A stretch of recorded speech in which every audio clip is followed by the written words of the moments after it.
انا مشيت وراك، مشيت معاك اهو، ابتديت اخضع اهو، بقيت تحت الضغط، ماشي يا عم عايز اريحك. حضاره متقدمه. ايه معيار التقدم في دماغك العلميه دي؟ ايه؟ تقدم مرتبط بالعلم. ماشي، يقول لك كانت عندهم علوم جامده وتكنولوجي، طب جزء من العلم هو تسجيل، جزء من العلم ولا مش، ولا الكلام ده مش يعني ما وردش على ذهنك؟ فين التسجيل بتاعهم؟ فين الكتابه؟ فين الارقام؟ فين الذكر بتاعهم؟ فين اسمائهم؟ هتتنازل عن المسلات، هتتنازل عن التوابيت، هيفضل لك ايه في التراث المصري القديم اللي هو اساسا اللي هو مبني على الفن الجنائزي؟ لما هتفقد التابوت وتفقد قيمه الهرم بالتابوت اللي جواه، وتفقد التابوت بتاع السرابيوم بتاعك ده، وتفقد المسله اللي عمال يقول لك الباشمهندس عدلي ده عباره عن اعمده اناره. يعني كان الهرم يطلع السيجنال زي محطات الارسال كده بتاعت المحمول، ويستقبلها بقى المسلات في مصر، تنور في الاقصر، وتنور في منفس، وتنور في ابيدوس، والراجل يفتح المحطه من اهرامات الجيزه، يستقبلوها بقى في الاقصر واسوان. الحضاره دي عباره عن مصر هي اطلانتس يا باشمهندس. ما ينفعش كده، ما ينفعش كده.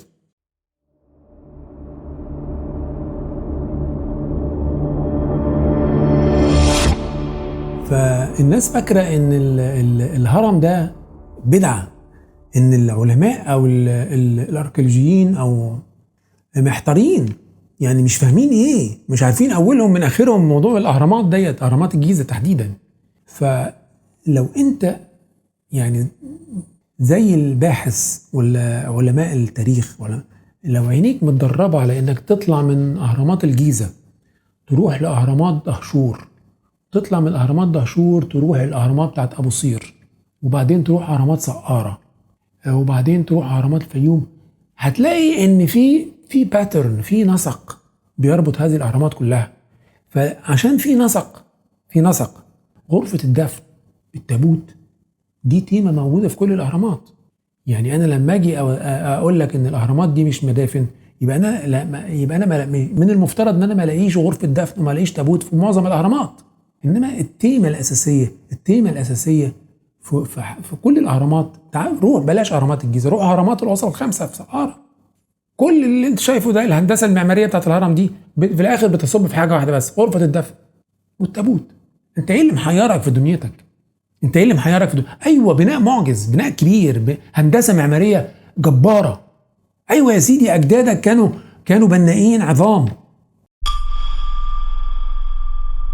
يعني انت لو انت بتدرس الهرم المدرج بتاع الملك جوسر، ده الاسره الثالثه، ده قبل الاسره بتاعت الاهرامات الجيزه، عايز تشوف التطور بتاع اللي هيوصلك لهرم سقاره، فانت بالتالي هتروح للملك اللي هو يسبق زوسر او جوسر، هتلاقي ما خاص خموي معظم اعماله الهندسيه موجوده في ابيدوس.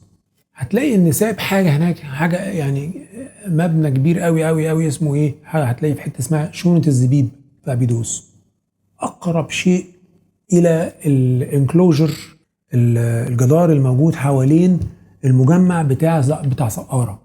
مجمع جوسر هتيجي تبص على الهندسه المعماريه بتاعته، هو نفسه الهندسه المعماريه بتاعت شونة الزبيب. يبقى ده ما جاش من فراغ. يعني اللي ابتداه خاص خموي في نهايات الاسره الثانيه مثلا، ده كان في سلم التطور بينبئ، وده يعتبر بروتوتايب للي حصل في سقاره. فاحنا ما نزلش علينا كده حاجه من السماء كده مره، حاجه زي الهليكوبتر كده نزلت علينا. لو الهرم ده بدعه، لو انا ما عنديش بس غير الهرم الاكبر ده بتاع خوفو دوت، والباقي بقى معابد عاديه ومقابر عاديه، والهرم ده كده شيء بدعه في الفن المصري والمعمار المصري وفي الهندسه المصريه القديمه، هقول لك ده شيء محير. ليه؟ لان هو مش هيبقى موتيفا في الفن المصري، ولا في المعمار المصري، ولا في التصميم المصري، ولا في الاركتكتشر المصريه، الهندسه المصريه القديمه. ده هيبقى شيء بدعه، غريب، فورن. ليه؟ لان انا عارف ان ده بيقع في نسق وباترن مصري واضح قبل وبعد خوفه. يعني لو هي حضاره قديمه، ده من احد المفردات بتاعتها، هلاقي حاجه كده او اتنين وخلاص مش هتتكرر. انما الهرم ده كان باترن متكرر. لو هو الفتره بتاعت اهرامات الجيزه، بتاعت الفتره بتاعت الاسره الرابعه، يعني خوفو واولاده وخفرع ومنكورع جدفرع والكلام دي كلها، لو هي دي بدعه وهم لقوا الكلام دوت، ايه اللي هيخلي نفس الباترن ده يتكرر في الاسره الخامسه؟ وايه اللي يخليه يتكرر في الاسره اللي قبليها؟ وايه اللي يخلي ابو خوفو كمان يبقى عنده نفس المجموعه الهرميه؟ الله. يبقى احنا مش، ما هو اصل انت لو انت تنازلت مره واقريت وقلت والله دي عد استخدام، ده حاجه كده نزلت علينا من الفضاء او كنا لقيناها في قديم الزمان، عشان الناس تريحك يقول لك ما هي 64,000 سنه قبل الميلاد برضه كانوا مصريين يعني، بس انت اقبل، بس انت امضي. ابصم هنا، بص ابصم هنا، ابصم على ايه؟ 64,000 سنه ايه؟ وحضاره مصريه منقرضه ايه؟ فين التكنولوجي اللي يعمل ده؟ كان انت قبل، لو انت بتقول ان الهرم ده مش مصدق انه اتعمل سنه 2600 قبل الميلاد، هرم بتاع خوفو يعني تقريبا 2600 قبل الميلاد، بتقول والله التكنولوجي ما كانش فيه حديد، كان فيه نحاس بس، ازاي يبنوا حاجه زي كده؟ عايز ترجعه 64,000 سنه قبل الميلاد؟ ايه الجنون ده؟ ايه العبث ده؟ يقول لك حضاره حصل بقى مصيبه جت على الارض وبعدين دفنتها. مصر جيولوجيا مستقره من الاف السنين، مصر لم تشهد مثل هذه، بيسموه كاتاكليزم. لا عندنا كاتاكليزم ولا عندنا فيضان ولا عندنا كل كلام فارغ ده. يقول لك ازاي فيضان نوح؟ يا سيدي دي قصه توراتيه، انا مالي بيها، حصلت في منطقه تانية بس مش عندنا. هو فيضان نوح ده نزل عشان مصر؟ قصه نوح دي نزلت عشان مصر، ملهاش علاقه بمصر القديمه، ملهاش علاقه. وفي مجال الدراسات العلميه لازم يبقى في خط واضح بين الاساطير الدينيه والتحقيق العلمي. ما هو الخلط ده اللي بيودي الدنيا في داهيه. ما تحاولش الجراء وتحطها في ساحه التحقيق العلمي، زي الناس بتوع النظريات البديله اللي بيحاول ياخد الاساطير المصريه ويدخلها في نطاق الملوك الفعليين والفيزيكال فاكت، يعني يقول لك دي حقيقه ماديه. ما انت يعني ما سخمت اللي قعدت تقتل في البشر ديت، سخمت القطه الكبيره اللي شبه النمر ديت، اللي قعدت تذبح في الناس دي وتشرب دمهم عشان راعي كان غضبان على العالم، هتقلبه حقيقه بقى؟ انت هتقلبه حقيقه؟ هات لي بقى سخمت دي في التاريخ. يقول لك اصل دول، ما اصل الدكتوره ايناس الشافعي بتقول لك اوزوريس هو اللي بنى الهرم. طب هاتي لي بقى سخمت بقى بنت ايه بالمره؟ ايه ده؟ الحلقه اللي فاتت من الحاجات برضو اللي كانت مزعلاني قوي يعني التعليقات. يعني انا بتكلم ان ما في يعني فتره انا بحاول يعني افكك وابين مدى عبثيه ومدى ضلال ومدى ان الترمينولوجي ده والعنوان ده مضل، اللي هو الزبتبي او الزمن الاول في مصر اللي بيلعب عليه مثلا احمد عدلي وبيلعب عليه بتوع النظريات البديله.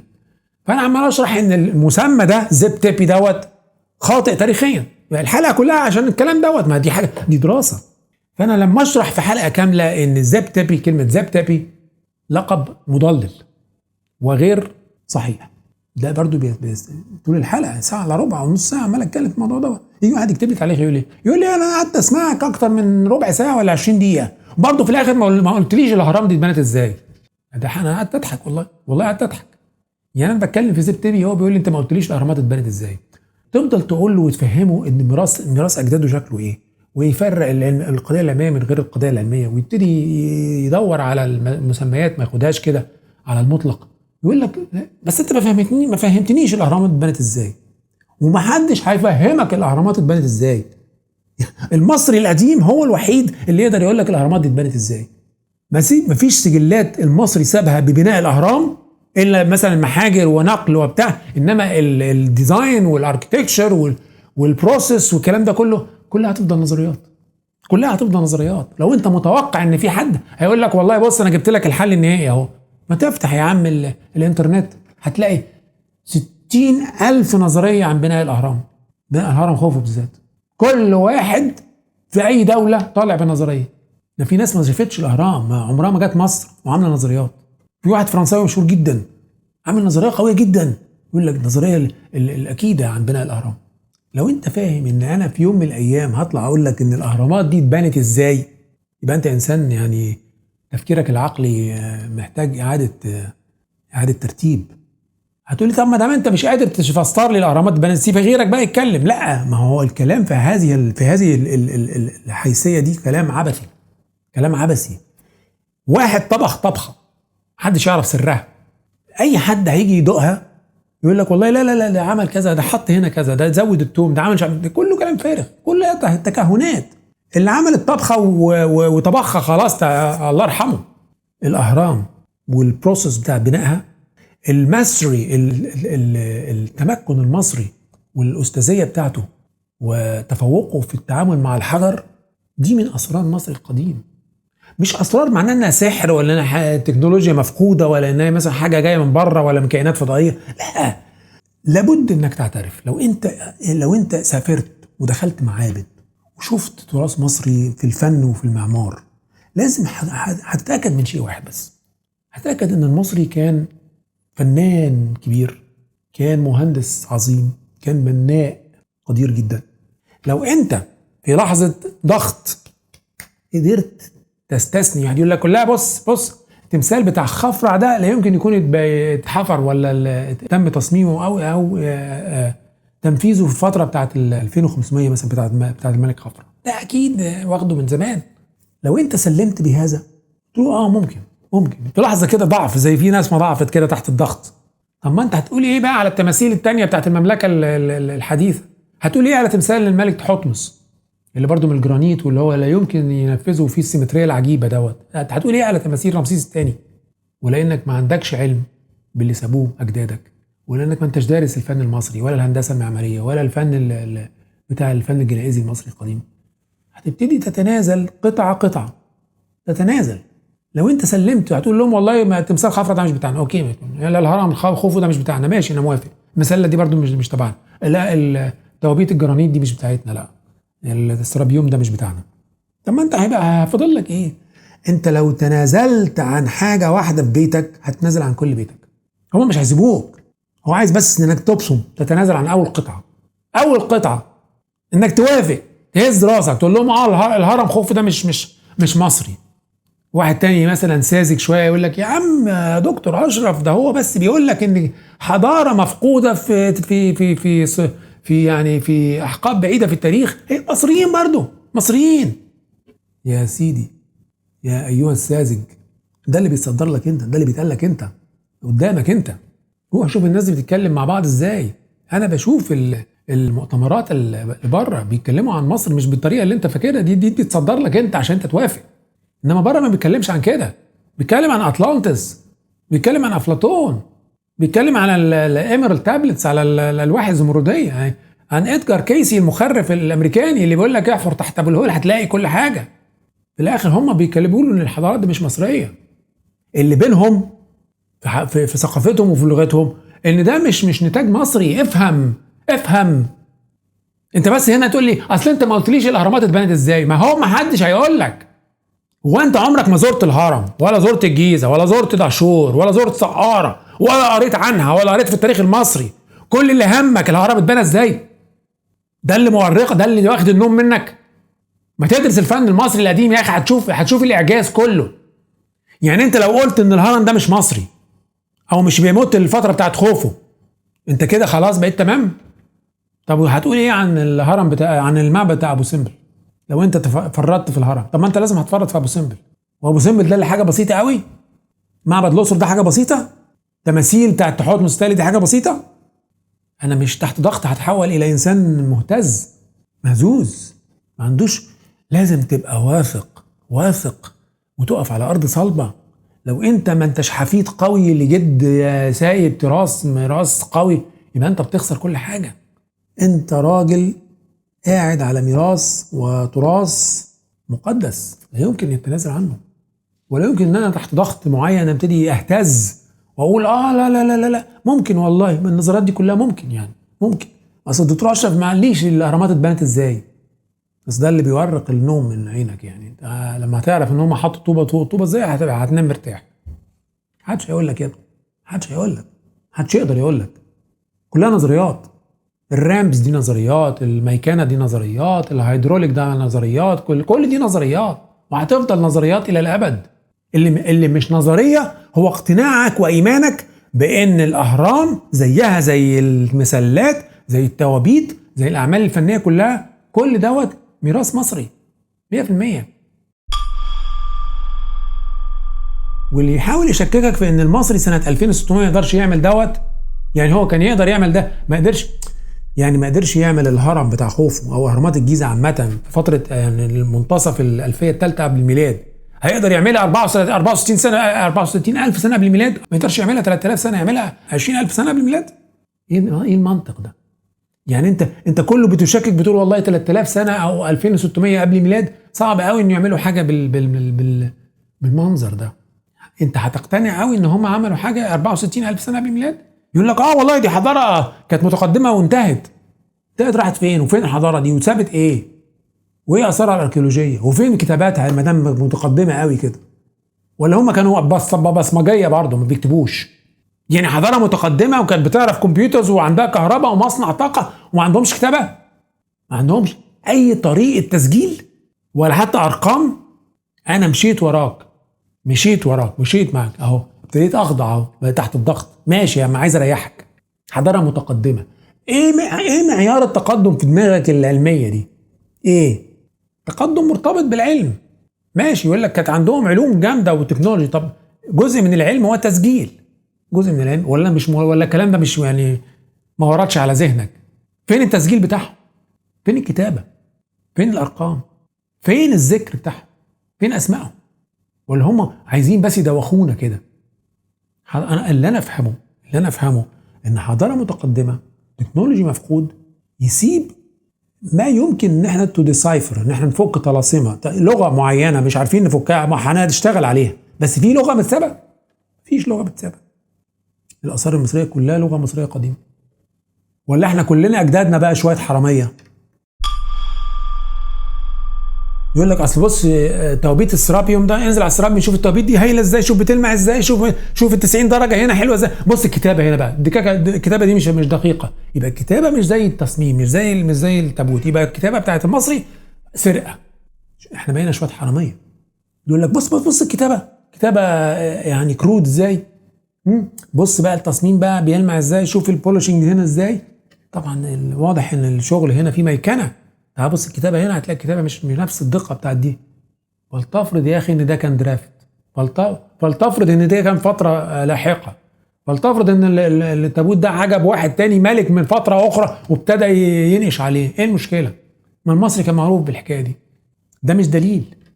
وبعدين بيبقى في الاول وفي الاخر كتابه مصريه، سواء اوريجينال او واحد كان طمعان في الاصل. الحضاره بقى الادفانس دي، اللوست تكنولوجي ديت، التكنولوجيا مفقوده. فين الدوكيومنتيشن بتاعها؟ فين التسجيل؟ فين الارقام؟ ولا احنا هندي اشباح كده كل حضارتنا؟ ففي ناس بقى تقول لك ايه، انت عامل ايه يا دكتور اشرف؟ يعني ما الحضاره المفقوده دي برضو حضاره مصريه.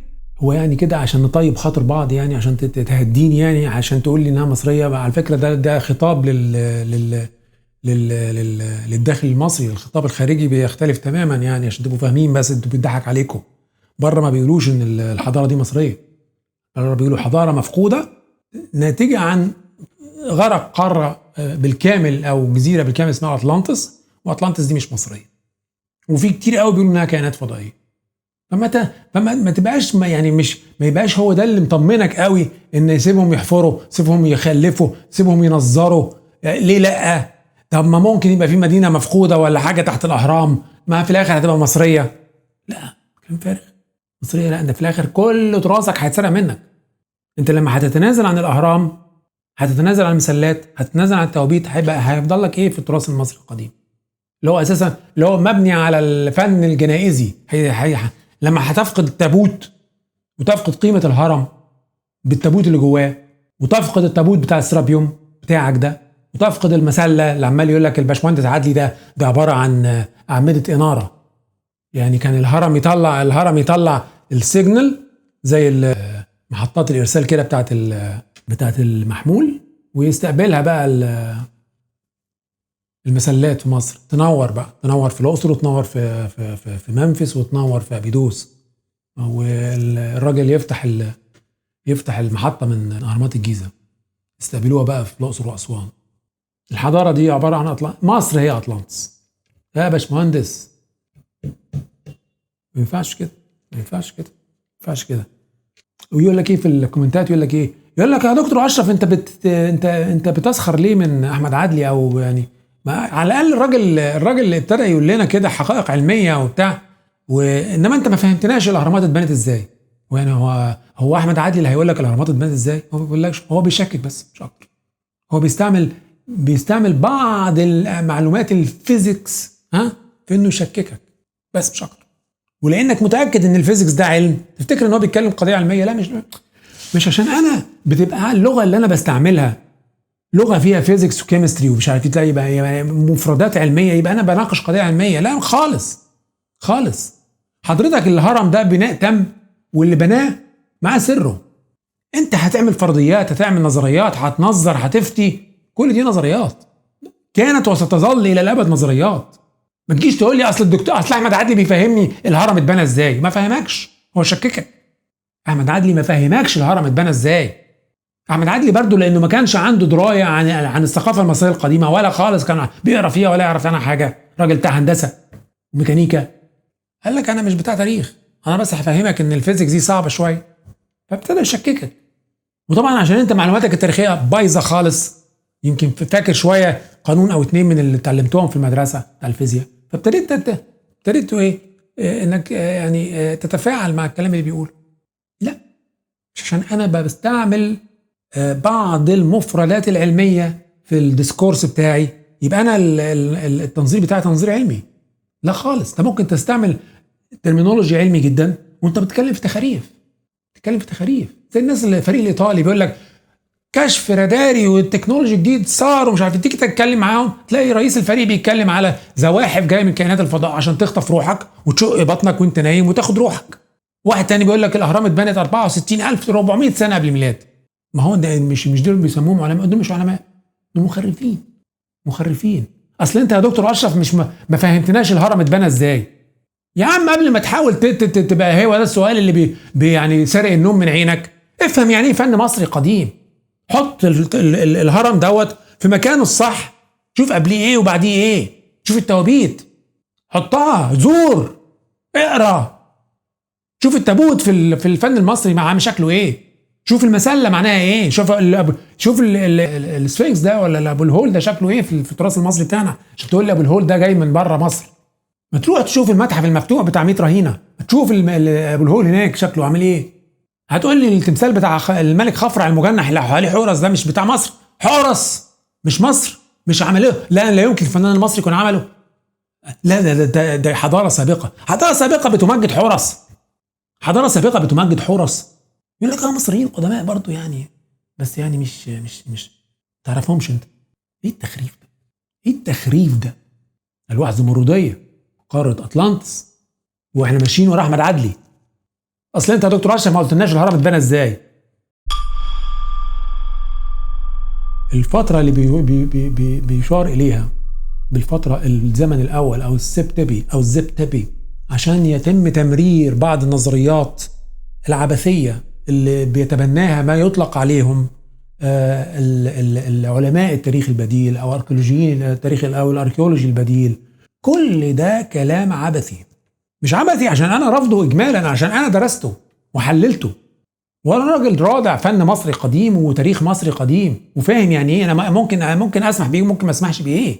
وقبل انا ما اسمح او ما سمحش، المصري القديم زي ما ابتديت الحلقه، التسجيل في مصر القديمه كان تسجيل دقيق جدا وقوي جدا بحيث لا يسمح لاي مخرف او اي عابث انه يمرر اي نظريه او اي مؤامره. هي بقى في الكومنتات يقول لك يا دكتور اشرف هو كل واحد بيجي يعمل ابحاث وكل واحد بيجتهد، تقعد تقول لي نظريه مؤامره. لما الاقي ان هم دجالين ما لازم اقول عليها مؤامره. اذا كان الفريق اللي بيتكلم على رادار تحت هضبه الاهرام دجالين. واحد بيتكلم على زواحف جايه من الكائنات الفضائيه والتاني بيتكلم على 64000 سنه قبل الميلاد. ولا هو عالم مصريات ولا عالم تاريخ ولا هو صحفي، ما اعرفش هو ايه. انتوا فاكرين ان الدجالين بس هيبقوا من الشرق او من او من مصر بس وهم اللي هيضحكوا علينا؟ ما الغرب كله دجل، الغرب كله دجل، والمجنونين بمصر القديمه كتير، بتيجي تتجن علينا بقى تسرق مننا احنا ميراثنا. لا، ميراثنا هو اعز ما نملك، وهو جزء كبير من شرفنا، ومحاوله التنازل او محاوله الرضوخ امام ضغط جاي من هؤلاء اللي بيتزعموا نظريات بديله، الرضوخ او التنازل او التفريط هي محاوله انك تخسر كل ميراثك. لان ما ينفعش التنازل عن قطعه واحده هو التنازل عن كل ميراثك. زي دلوقتي انت هتشوفوا دلوقتي حلقات جايه كتير السنه الجايه هتتكلم عن ايه؟ دلوقتي مش هتتخيلوا، عن الفازات، عن الاواني، عن الفخار في مصر القديمه. الفخار ده معجز، مش عارف مصر ما كانش بتقدر تعمل فخار يعني بالسيمتريه ديت وبالحافه ديت وبالرفع دوت والمليمتر دوت والمايكرون هنا ومش عارف ايه. لا لا، ده شغل كمبيوتر. مصر ما ينفعش تعمل كده. مصر القديم في الاسرات الاولى لا يمكن، لا يمكن. هتشوفوا كتير، لسه هتشوفوا كتير. فانتوا هتبتدوا، لو هتبتدي تفرط مره هتفرط على طول. ما هو بيختبرك. انت لو تنازلت عن الفخاره ديت هتنزل عن الهرم، لو تنزلت عن الهرم هتنزل عن ابو سمبل، وتنزلت عن ابو سمبل هتنزل عن المسلات، ولو تنزلت عن المسلات هتنزل عن التوبيت. هيبقى لك ايه يا مصري؟ هيبقى لك ايه؟ فكر فيها الا الاول. هتلاقي ان انت هيتسرق منك كل حاجه، كل حاجه. والى حلقه قادمه ان شاء الله.